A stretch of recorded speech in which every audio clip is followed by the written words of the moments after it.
अश्विन चैत महीना आवे, अश्विन चैत महीना आवे, अश्विन चैत महीना आवे, अश्विन चैत महीना आवे। चले पवन की चाल चोला है रंगला रंगला रंगला रंगला रंगला रंगला।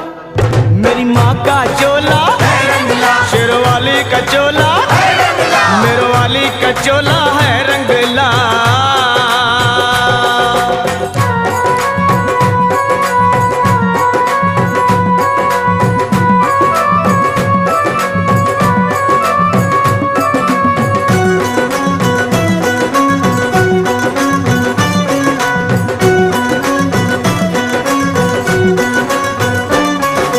पान सुपारी ध्वजा नारियल, पान सुपारी ध्वजा नारियल, पान सुपारी ध्वजा नारियल, पान सुपारी ध्वजा